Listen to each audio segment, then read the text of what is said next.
जैन मंदिर के अंदर फोरेंसिक्स की टीम इस वक्त गई है। ये बड़ी खबर हम आपको आज तक पर इस वक्त बता रहे हैं। इससे अंदाजा लगता है कि किस तरह के किस पैमाने पर ये नुकसान हुआ है और किस तरह से जो मंदिर हैं आसपास के उनके भी। और इसके ठीक बाद अगर आप देखेंगे, जैन मंदिर के फौरन बाद गौरी शंकर मंदिर है और गौरी शंकर मंदिर के बाद गुरुद्वारा है। यही है वो रोड जिसमें जाते हैं लोग, चांदनी चौक में जाते हैं और जाहिर तौर पर शॉपिंग का पूरा यहाँ पर हुजूम रहता है। और अब ज़्यादातर चूंकि इस रोड को पेडेस्ट्रियंस के लिए कर दिया गया है तो गाड़ियां बहुत कम जाती हैं, लोग पैदल रहते हैं, भारी भीड़ रहती है। लेकिन अंदर की तस्वीरें अगर आपको दिखाएं हम, हमारे सहयोगी दिखाएंगे, जहां पर इस वक्त जैन मंदिर के अंदर जाकर भी सबूत इकट्ठा कर रही है फोरेंसिक्स की टीम। तो ये वो हिस्सा है जहां पर पुलिस की मौजूदगी है। उधर भी कॉर्डन ऑफ कर दिया गया है चांदनी चौक के पूरे इलाके को।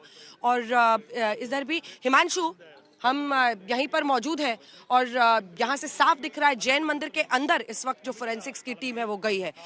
ये बता रहा है कि कहाँ तक, मतलब चूंकि हमारे साथ जो एक्सपर्ट्स हैं वो ज़्यादातर यही शक जाहिर कर रहे हैं जिनों से बात कीजिए कि अमोनियम नाइट्रेट एक्सप्लोसिव के तौर पर इस्तेमाल किया हो सकता है, जैसे कैरेक्टरिस्टिक्स इस ब्लास्ट की दिख रही हैं। लेकिन कहाँ तक पहुँचा है कि आप सोचिए, यहाँ पर जैन मंदिर में भी अगर फोरेंसिक्स की टीम जा रही है तो ये साफ इशारा है कि दूर दूर तक उसके धमाके का असर दिखा है। हिमांशु, बिल्कुल इंटेंसिटी बहुत ज्यादा थी अंजना। जब सामने जो वो पूरा ब्लास्ट हुआ था, आप इस पूरे इलाके को देखिए तो जहां पर मैं खड़ा हूं इसके आगे भी अभी फोरेंसिक की टीम आई थी और कुछ पार्टिकल जो बैरिकेटिंग है उसके इस तरफ भी थे। यानी पुलिस ने जितना समझा था, आप समझ लीजिए कि तकरीबन 150 से 200 मीटर के आसपास तक फोरेंसिक की टीम जगह जगह जा रही है और उन्हें वहां से ट्रेसेस मिल भी रहे हैं। और ये इतने इंपॉर्टेंट है क्योंकि जो गाड़ी के पार्ट्स हैं जो इस धमाके में उड़े हैं वो उनके साथ जो जिस तरीके का विस्फोट था उसके पार्टिकल्स मिलने की पूरी संभावना रहती है। और ऐसे में वो बेहद इंपॉर्टेंट होता है क्योंकि क्या क्या चीजें इस्तेमाल की गई थी। फोरेंसिक की टीम यहां पर जिस तरीके से काम कर रही है, आप सोचिए मल्टी लेवल पे काम हो रहा है क्योंकि यहां से जो भी उन्हें पार्टिकल्स मिल रहे हैं साथ साथ उनका परीक्षण भी किया जा रहा है। और उम्मीद है कि दोपहर 12 बजे तक जो पहली रिपोर्ट है फोरेंसिक की वो आ भी जाए, वो सामने आ जाए और जिसके बाद ये काफी हद तक क्लियर हो जाएगा कि जो धमाका हुआ था उनमें किन किन चीजों का इस्तेमाल था। आप देखिए सामने जहां पर ये ब्लास्ट हुआ था और उसके बाद अगर आप देखेंगे कैमरा घुमा के, तकरीबन 100 मीटर के आसपास का जो पूरा डिस्टेंस है वो गौरी शंकर मंदिर तक, जैन मंदिर तक का वो पूरा इलाका है। वहां पर जगह जगह छोटे छोटे पार्ट्स गाड़ियों के हमने देखा, इवन कुछ बड़े पार्ट्स भी उड़ के गए हैं, जिसमें ई रिक्शा जो ठीक पीछे मौजूद था उसके भी कुछ हिस्से हवा मुड़े हैं। जिस गाड़ी i20 थी, i20 के भी कई सारे ऐसे पार्ट्स हैं जो हवा में उड़कर दूर तक गए हैं और जो दूसरी गाड़ियां जो एकदम बगल में थी, जो चपेट में आई हैं, उनके भी कुछ हिस्से इस धमाके में दूर तक उड़े हैं।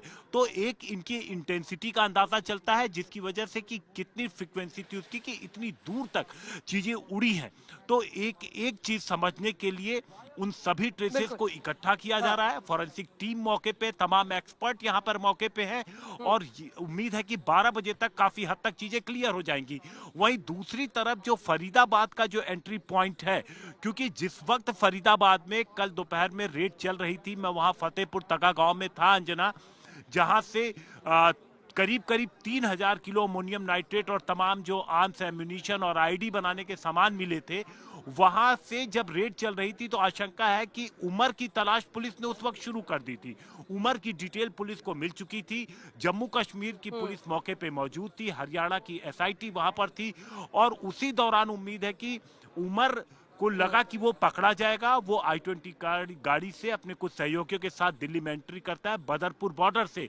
उसके बाद उन तमाम रूट को अब ट्रैक किया जा रहा है, उसके बारे में जानकारी जुटाई जा रही है कि किस रास्ते से होता हुआ वो जो जहां पर हम मौजूद है इसके पीछे जो पार्किंग, जो शक का दायरा है और जो सबसे बड़ा आरोपी फिलहाल दिख रहा है वो उमर मोहम्मद ही दिख रहा है। इसके तार पुलवामा से हैं। अच्छा, उमर मोहम्मद ही लास्ट नोन ओनर जिसको कहते हैं, आखिरी बार उसी ने ये गाड़ी खरीदी थी, गाड़ी की उसी की ओनरशिप थी, जिसको लेकर ये पूरा बवाल हो रहा है। और बताया जा रहा है कि एफएसएल की रिपोर्ट कुछ देर में आ सकती है। हमारी नजर उस पर भी रहेगी कि एफएसएल की रिपोर्ट में आखिर क्या आता है एक्सप्लोसिव्स के बारे में, एक्सप्लोसिव्स के बारे में क्या जानकारी दी जाती है।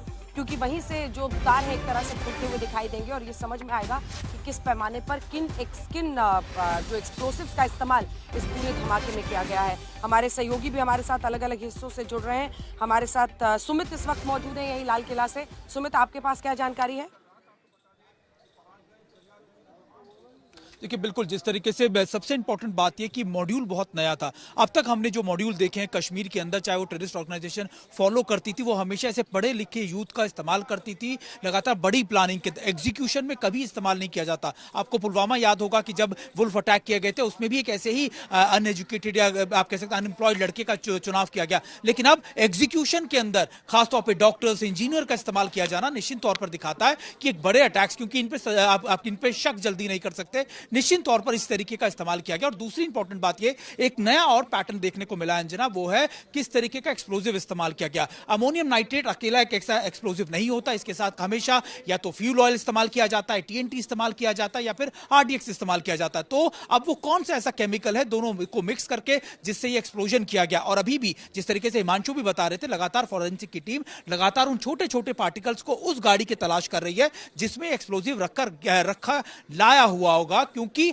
जब वो ब्लास्ट हुआ होगा तो कई दूरी तक गया होगा। तो उन पार्टिकल्स को ढूंढकर ये तलाशा जाएगा कि आखिरकार कौन कौन से ऐसे केमिकल्स का इस्तेमाल किया गया, कौन से ऐसे मिश्रण का इस्तेमाल किया गया जिससे इस ब्लास्ट को इतना सीवियर, इतना बड़ा आप कह सकते हैं अंजाम दिया गया। तो ये कई पहलू हैं जिनको लेकर इन्वेस्टिगेशन एजेंसीज इस समय इन्वेस्टिगेट कर रही है। और निश्चित तौर पर इसमें एक या दो लोग नहीं, ये मॉड्यूल बड़ा है, इसके अंदर ओजीडब्ल्यूज का नेटवर्क भी होगा, इसके अलावा जो आप कह सकते हैं कि जिन्होंने इस पूरे बॉम्ब को या फिर एक्सप्लोजिव को बनाया होगा उनका नेटवर्क भी होगा, फिर कुछ ऐसे लोग भी होंगे। क्योंकि अभी जो एक्ट दिख रहा है ये एक्ट ऑफ डेस्परेशन ज्यादा दिखता है, क्योंकि ये पता लग गया था कि देखिए एजेंसी जो है लगातार ट्रैक कर रही है, वो जल्दी बाकी के लोगों को भी गिरफ्तार करेंगी। तो निश्चित तौर पर इसको जल्दबाजी में या फिर आप कह सकते हैं जल्दी से जल्दी एग्जीक्यूट करने की कोशिश की गई, क्योंकि प्लानिंग बड़ी थी। हालांकि हमारी फोर्सेस ने या फिर आप इंटेलिजेंस एजेंसीज ने ना सिर्फ इस नए मॉड्यूल को फॉइल किया, बल्कि यह भी देखा कि इनके तार कहां तक जुड़े हुए, उनकी भी गिरफ्तारी की। अंजना, बिल्कुल, एक बार चलते हैं, हमारी सहयोगी अर्पिता हमारे साथ एलएनजेपी हॉस्पिटल से जुड़ रही हैं। अर्पिता, इस वक्त जिन घायलों का इलाज हो रहा था उनमें से कौन कौन से ऐसे हैं जिनकी स्थिति बेहतर हो रही है, क्या जानकारी मिल रही है, हॉस्पिटल से क्या अपडेट है?